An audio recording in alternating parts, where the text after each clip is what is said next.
never about me, God. I'm only the instrument. I'm only the vessel called. So the adoration should never be mine.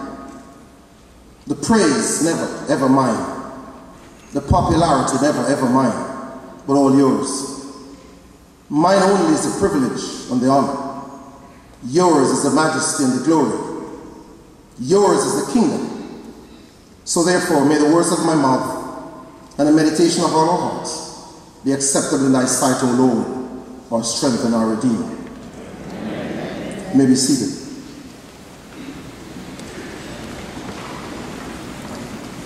I'm not sure what I've done other than being a son of the soil that qualifies me to stand in front of you this evening. But I like to dedicate this sermon to my father, who spent every ounce of blood on a Jamaica that he loved dearly. When he took his very last breath, if he could have, he would have reminded all of Jamaica that he's a Jamaican and he loves his country. So Papa, this one is to you. I'm going to read from the passage that was read to you earlier on from Mark's Gospel, chapter 10. And I'm reading from verse 32. My version is a little different. It says, and James and John, the sons of Zebedee, came to him and said to him, Teacher, we want you to do for us whatever we ask of you. And they said to him, grant to us to sit one at your right hand and one at your left in your glory. As an Episcopalian priest, I'm not famous for offering titles for my sermon, but I wouldn't miss the opportunity to offer one to you this evening. And so for all those who are listening, the title of this sermon is, I'll wait for you. Should I fall behind, wait for me. I'll wait for you. Should I fall behind, wait for me. For all intents and purposes, James and John were not playing by the rules. Let's just call a spade a spade. That favor or question that they asked of Jesus was out of order. It was what Oliver Samuels would call a low-down, doggish act. It was both irresponsible and reckless. Actually, it lacked or showed a lack of spiritual maturity. Whether it was a frivolous or flippant question, it was unacceptable and inexcusable. And for all those listening, that question smacks on arrogance. And if I'm permitted to psychoanalyze these wannabe leaders, they will be exhibiting tendencies of self-centeredness, egotism, and narcissism.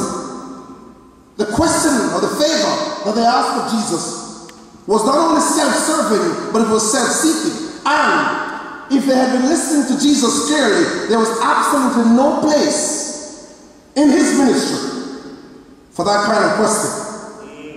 Jesus has spent the better part of his ministry practicing the motto, out of many, one.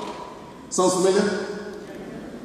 He had created a community based on sharing and caring. He had taken a mostly uneducated and undereducated men, and in spite of their geography or demography, he had created a kaleidoscope, a mosaic, a coalition of sorts, held together by mutual respect and love. In spite of the fact that some of them were militants, some were opportunists, some were bureaucrats, some were aristocrats, some were misfits, some were riffraffs, some were Johnny-come-lately. He had taught them that they should never ever be arrogant. They should never ever exalt themselves. And he had taught them the virtues of love. You still listening to me? You sure? The greatest among you shall be your servant, he said to them. Whoever exalts himself will be humbled, and whoever humbles himself will be exalted. Later on in his ministry, he warns them, so the last will be first, and the first last. When his disciples asked him, who is the greatest, he responded to them, whoever humbles himself like this little child is the greatest in the kingdom of heaven. He had challenged the religious elites of this time, the Sadducees and the Pharisees, that they were hypocrites, that they had an elitist approach to leadership. He distanced himself from the bureaucratic structures and strictures of the time, condemning it as condescending and ostentatious. Listen to me, please. That question and that favor was a no-no, because Jesus Christ had taught his disciples about loving the poor and the dispossessed and the marginalized and the disenfranchised. He had taught them about neighborliness and cultural and political democracy, one for all and all for one. And despite their various educational or social background, Jesus had inculcated the need for unity in diversity and diversity in unity. Hear me, Jamaica. There was absolutely no place in Jesus' kingdom for political grandstanding or political posturing or political pandering. So the question that they asked was out of order, and they had no right asking that question. I'll wait for you. Should I fall behind? Wait for me.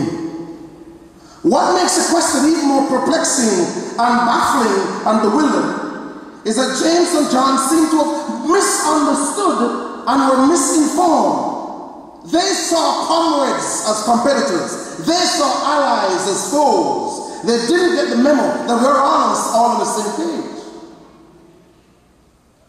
Now you may be wondering, why on earth these two followers of Jesus Christ,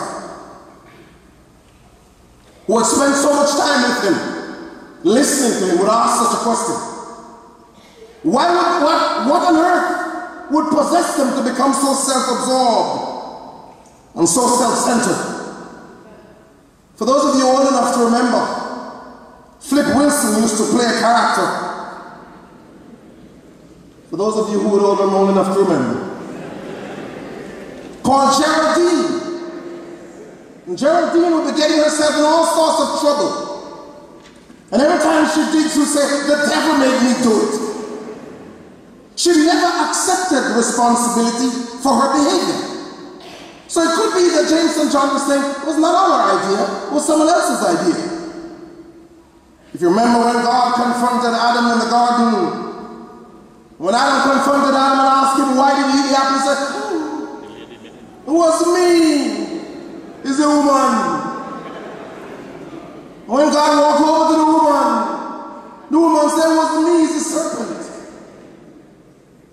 It's called blame shifting. Shaggy said, it wasn't me.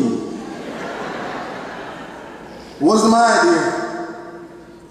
For as long as I've known myself, Jamaica has been participating in blame shifting. Or as we say from Jamaica, for as long as I am in need, Jamaica has been blaming someone else for our problems. Is the labor rights rush of Jamaica? Is the socialist? Is the ganja man? Is the gunman? Is the deportees much of Jamaica? Is the imperialist, capitalist, colonialist government? Is the legacy of plantocracy? Good Lord! I spent 4 years in seminary being taught what they call decolonizing theology, because the church felt that our colonial fathers had contaminated the church. As a matter of fact, those of you who are old enough would know that the word IMF once upon a time used to stand for His Magnified.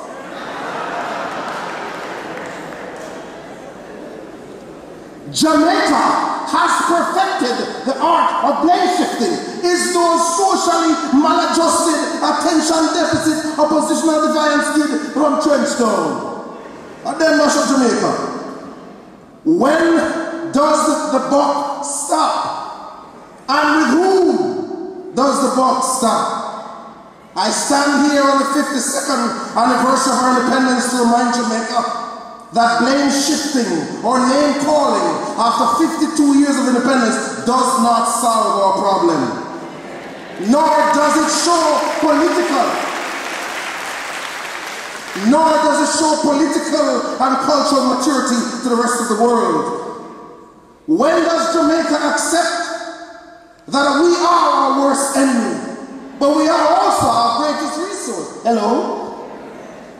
Problem is, James and John were doing what many of us do in this modern civilization, which is called, what's in it for me?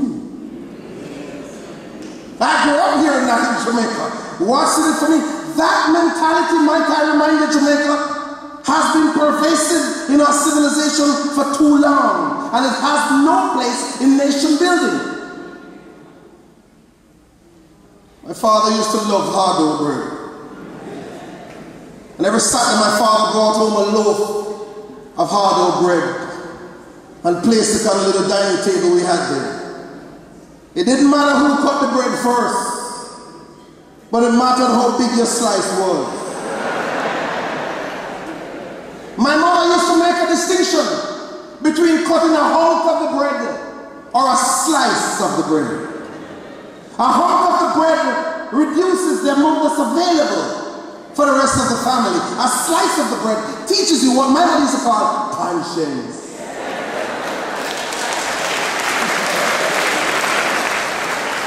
It was in that cutting of that hard-dough bread that I, Audley Donaldson, learned the first time what is called moral responsibility. I'll wait for you, should I fall behind. Wait for me. Jamaica, the only thing that separates Beverly Hills and Red Hills from Warwick Hills is how we cut the bread and slice the bread.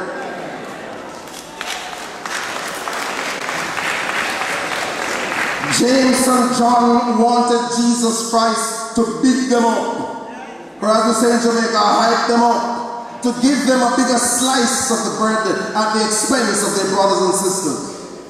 So I stand here this evening to say that this sermon is for all the nameless, faceless, voiceless, powerless, half-educated, dirt poor, arthritis-riddled nobodies who play by the rules in Jamaica, who give up of what they don't have, who don't ask for much, except to be respected and loved and given a slice of the bread. Might I remind Jamaica that the stars of Jamaica cannot only be the ones who bring home fame and fortune, the headliners who travel with diplomatic passports and who sit in first-class seats, but the ones who teach our children the lessons of conscience. The stars in Jamaica are the ones who teach our children to slice the bread so that there is enough left for everybody. We cannot just celebrate the ones who bring home the gold medals or the gold records, but the ones who wear the same church dress Sunday after Sunday and Saturday after Saturday so that the children can bring home the gold record and the gold medal.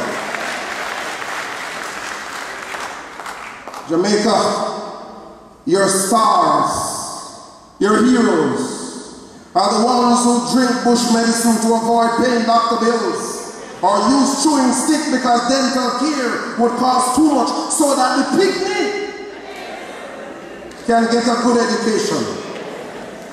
The ones who put their ambition on hold, the ones who are riddled with back pain and arthritis pain and diabetes pain and hypertension pain and cataract pain and glaucoma pain, but they wouldn't even know it because they're too busy caring for our children. Have some medals around their necks, why don't you? Have the medals around those who, with a third-grade education, can raise children to become doctors and lawyers and even a priest.